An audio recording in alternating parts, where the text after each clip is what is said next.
Grand Rising. Welcome to my YouTube channel, Wisdom Sharer 777, where I will read wisdom from books I deem wise because I've already read them and I know they're worthy to be on this channel. And I will sip coffee and puff on cigars as I read wise books. I have caramel coffee today with some added proteins. And I have Hamlet cigars today with some fine cigar tobacco.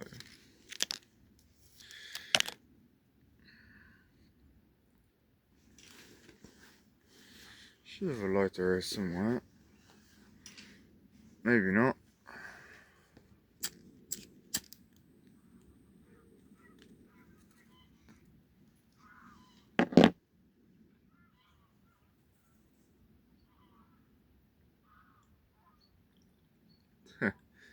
Right. So we're reading the Eye of Revelation. This is about a secret yogic practice, which... This is part 4, but I might as well go and read the back now, why not? The monks found this routine to be key to their age-defying vitality and inner fulfillment. Natural Health magazine. This is the authentic original book published in 1939 and the 1946 updated edition combined. It includes helpful tips and advice from Carolinda Witt's 23 years of teaching experience. Would you like to slow aging, boost your energy and vitality to live a fuller, longer life, and accomplish your goals without spending too much time or money? This book will show you how.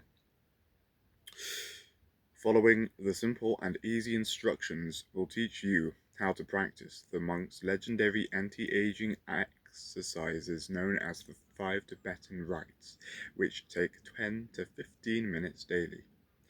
Dramatically boost your energy so you can achieve more and do more of what you love. Develop a toned, stronger, more flexible body so you can look and feel wonderful. Lift your mood and sense of well-being so you can live a happier and healthier life. Increase your sense of purpose and motivation so you can achieve your goals and more. By the end of this book, you can immediately start practicing the rites to transform your energy, balance, strength, positivity, and health today. Carolinda Witt has taught the rites to over 60,000 people and is the author of the best-selling book, The Illustrated 5 Tibetan Rites. She has also produced an online 5 Tibetans training course.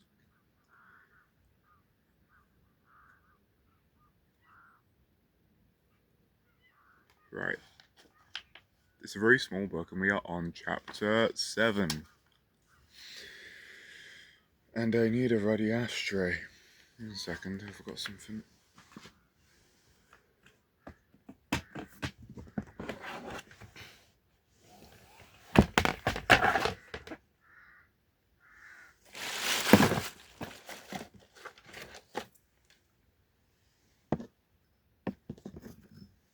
Rightio. Rite number 3. The third rite should be practiced immediately after practicing rite number 2. It, too, is a very simple one. All one needs to do is to kneel on his prayer rug, place his hands on his thighs, and lean forward as far as possible with the head inclined so that the chin rests on the chest. Now lean backward as far as possible. At the same time, the head should be lifted and thrown back as far as it will go. Then bring the head up along with the body. Lean forward again and start the rite all over. This rite is very effective in speeding up vortexes E, D, and C, especially E. Now I just did this exercise without the rug. Usually, I do most of it on a plain floor. For the one where I lay down, and you also have your head flat on the ground, I use a thick, a dense rug, which is not particularly comfortable, but it does the trick. Because it's not very handy to be like on a fully flat wooden floor. Then for the third one here, I'll usually just slide a cushion directly under my knees. Today I did it in the earth, in the grass, and I was only doing the beginner's 3 reps, so it was manageable without extra cushioning. I have seen more than 200 lamas perform this rite together. In order to turn their attention within, they closed their eyes. I find a lot of them it is possible to close your eyes. And this is the one where it's least possible. It's very easy to fall off balance without eye coordination with things in your surroundings which don't move. This is probably the one I fall over and lose balance on the most, but give it a shot. In this way, they would not become confused by what others were doing and thus have their attention diverted. The lamas, millenniums ago, discovered that all good things come from within. They discovered that every worthwhile thing has its origin within the individual. This is something that the Occidental has never been able to understand and comprehend. He thinks, as I did, that all worthwhile things must come from the outside world. The lamas, especially those at this particular lamasery, are performing a great work for the world. It is performed, however, on the astral plane. This plane, from which they assist mankind, is in all quarters of the globe, is high enough above the vibrations of the world to be a powerful focal point where much can be accomplished with little loss of effort. Some day the world will awaken in amazement to what the unseen forces, the forces of good, have been doing for the masses. We who take ourselves in hand and make new creatures of ourselves in every imaginable way, is doing a marvelous work for mankind everywhere. Already the efforts of those advanced individuals are being welded together into one irresistible power. A new day is dawning for the world. It is already here. But it is only through individuals like the lamas and you and me that the world can possibly be helped. Most of mankind, and that includes those in the most enlightened countries like America, Canada, and England. Go England! So enlightened, also overrun with feminism, is still in the darkest of the dark ages. However, they are being prepared for better and more glorious things, and as fast as they can be initiated into the higher life, just that fast will the world be made a better place in which to live. Sometimes the wording's a bit odd, and I'm wondering if I've just spoke wrong, but I am saying it how it's wrote. And sometimes, maybe it's because I'm dyslexic, but it's also because it's from like 1946, and they just said stuff a bit different.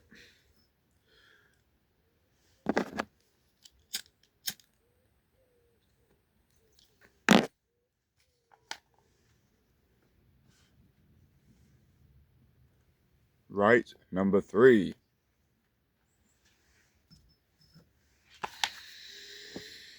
The kneeling back bend.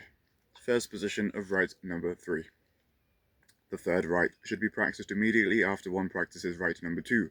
It too is a very simple one. All one needs to do is kneel on his prayer rug, place his hands on his thighs, and lean forward as far as possible with the head inclined so that the chin rests on the chest.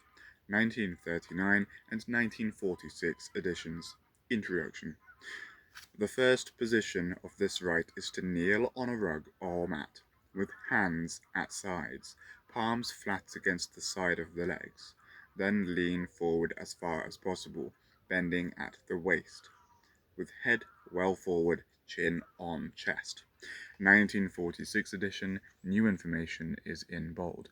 Buy yourself a book and you can look at it more thoroughly. 6. Check out the differences between the 1939 and 1946 descriptions highlighted in bold above. You will see that the illustration of the first part of rite number 3 does not depict any bending at the waist. As described by Calder, this causes confusion, so what should you do? I recommend you learn and practice rite number 3 without the forward bending action until your strength and flexibility increase. Once you have done so, you can experiment with forward bending, which doesn't appear to have any additional benefits over and above what you already receive from this rite, at least not one you can detect. Ideally, anyone doing this rite should keep their spine long and strong, and to avoid collapsing in the lower back or neck during the movement, regardless of whether they do the forward bending movement or not. Repeatedly overbending in the lower back and neck compresses the vertebrae and discs. They can lead to strain and injury in vulnerable people, notably older, unfit, or overweight people, and anyone who has previously suffered back or neck pain. Personally, I haven't done the forward bending. I don't remember him saying that. I stay straight, head up forward, looking at the horizon, and then I'll curve my neck as I curve my spine, and go back and hold, and come back up again. Second position of rite number 3. Now lean backward as far as possible, and at the same time, the head should be lifted and thrown back as far as it will go. Then, bring the head up along with the body. Lean forward again and start the rite all over. This rite is very effective in speeding up vortexes E, D, and C, especially E, 1939 and 1946 editions. Introduction. The second position of this rite is to lean backward as far as possible. Cause the head to move still further backward. The toes will prevent you from falling over backward. The hands are always kept against the side of the legs. Next, come to an erect, kneeling position.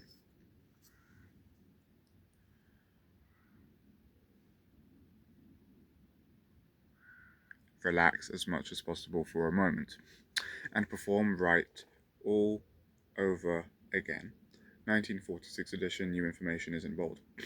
If you feel dizzy or faint during this movement, avoid dropping your head back as far as it will go, as this compresses the vertebrae and discs in your neck, and may occlude, kink the vertebral artery, temporarily reducing oxygen supply to your brain. Maybe that's why I get dizzy and fall. Usually mostly preventable if I keep my eyes open. Keep your neck long and strong, and don't let your head drop back so far.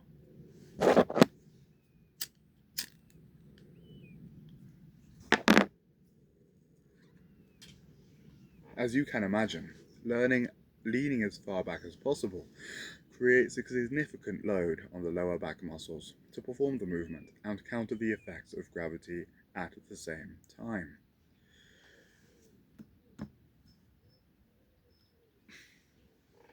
Some people lean back on their thighs to give the appearance of a deeper arch, but with repetition, the thighs and groin muscles can become strained. Instead, keep your hip bones aligned over your knee bones and your breastbone lengthened upwards without puffing out your ribs, as described in step 1. As you return to the starting position, don't collapse. Maintain the length of your spine as you return to the forward starting position. Initially, you may feel this way of doing rite 3 is less strenuous, but this is deceptive. Try squeezing your shoulder blades together at the back as you arch backward to increase the stretch.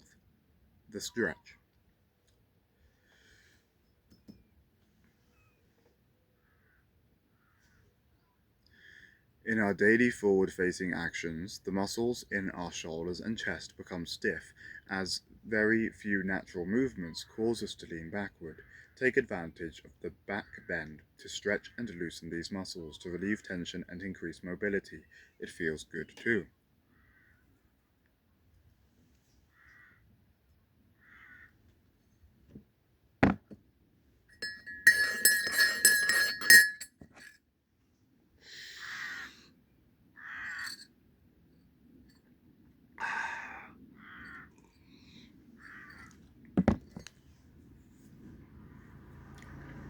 Rite number 8. Now, chapter 8, rite number 4. Now, for the rite number 4, said the colonel, The first time I tried this, it seemed very difficult, but after a while, it was as simple to do as any of the others.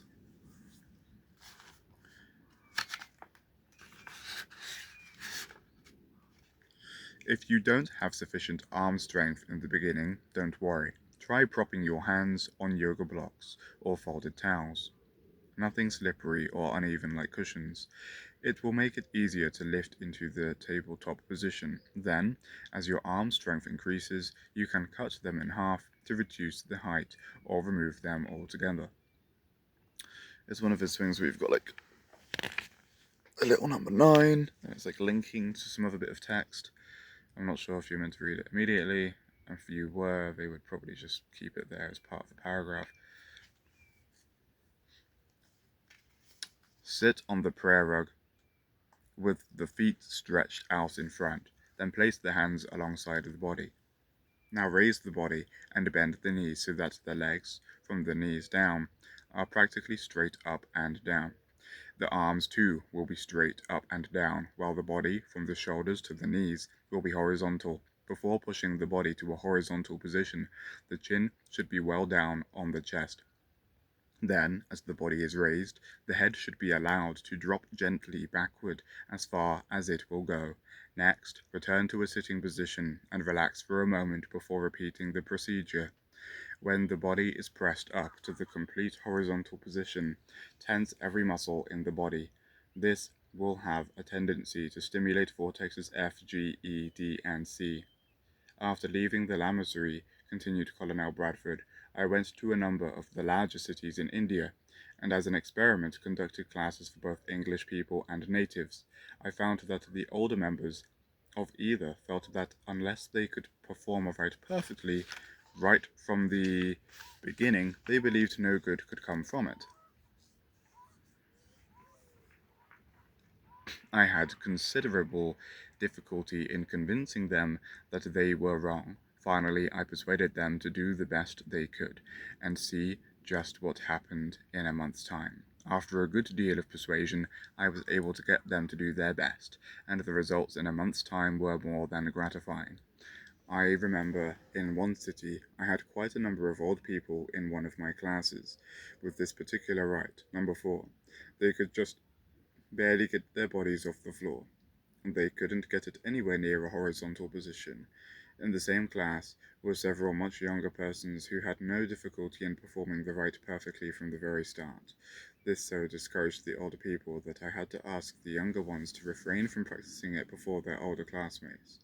I explained that I could not do it at first either, that I couldn't do a bit better than any of them, but that I could perform the rite 50 times in succession, now, without feeling the slightest strain on nerves or muscles, and in order to convince them, I did it right before their eyes. From then on, the class broke all records for results accomplished. Rite number 4, the tabletop. That's the starting position. First position of rite number 4.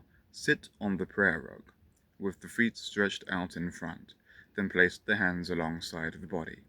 1939 and 1946 editions introduction. Sit erect, on rug or carpet, with feet stretched out in front. The legs must be perfectly straight. Back of knees must be well down or close to the rug. Place the hands flat on the rug, fingers together, and the hands pointing outward slightly. Chin should be on chest. Head forward. 1946 edition. New information is in bold. Second position of rite number 4. Now raise the body and bend the knees so that the legs from the knees down are practically straight up and down. The arms too will be straight up and down, while the body from the shoulders to the knees will be horizontal. Before pushing the body to a horizontal position, the chin should be well down to the chest, on the chest. Then, as the body is raised, the head should be allowed to drop gently backward as far as it will go. Next, return to a sitting position and relax for a moment before repeating the procedure. When the body is pressed up to the complete horizontal position, tense every muscle in the body. this will have the tendency to stimulate vortexes E, G, F, D, and C. 1939 and 1946 editions introduction. Now gently raise the body. At the same time, bend the knees so that the legs from the knees down are practically straight up and down. The arms, too, will also be vertical, while the body from shoulders to knees will be horizontal. As the body is raised upward, allow the head gently to fall backward so that the head hangs backward as far as possible when the body is fully horizontal. Hold this position for a few moments. Return to first position and relax for a few minutes before performing the rite again. 1946 edition. New information is in bold.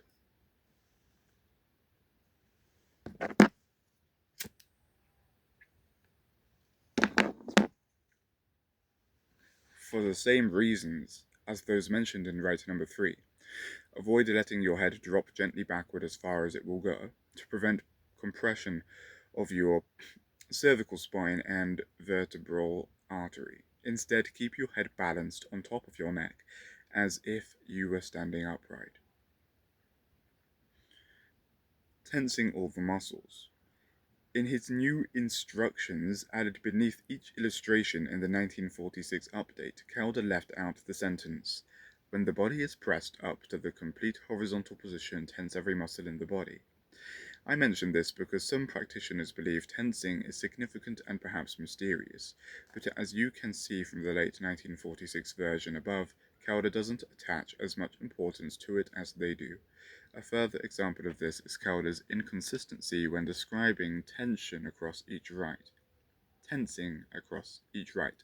In Rites 2 and 3, Calder doesn't mention tensing at all, and in Rite 4 he describes the effects of tensing on stimulating the vortexes but omits this instruction for Rite number 5.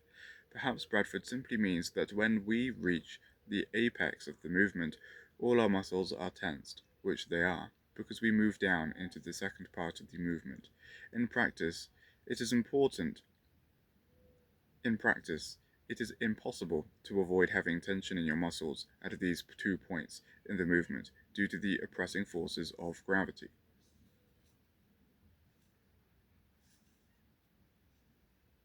Note: if you suffer from high blood pressure, avoid holding your breath when muscle tensing, as this can raise blood pressure.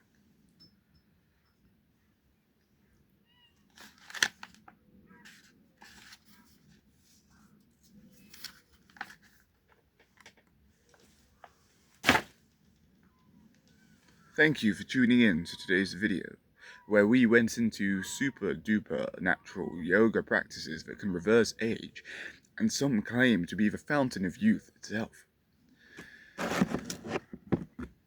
Now, I would be doing you a disservice if I didn't give you the actual truth to longevity. Yoga's just a scam. But I say, a cigar a day keeps the doctor away, and a coffee a day keeps the tiredness at bay. Now some genuine guidance and advice.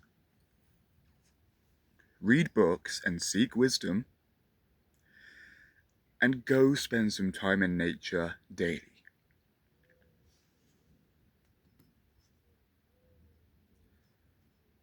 And yeah, that's kind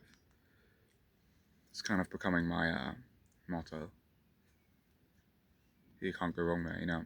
Go into nature, lean up against a lovely big tree, maybe a pine tree or an oak tree. Oak tree, very good for grounding. Pine tree, the scent from the pine needles is so cleansing for your sinuses. And bring yourself a book, not a novel, but something with knowledge in it, non-fiction, and sit and lean against the tree in nature. No music, just listening to the birds' music and the wind, and read a book in nature. Yeah?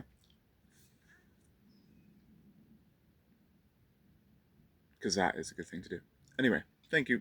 See you next time, where we continue and go deeper into the practice. Next up, chapter 9 and 10. Peace out.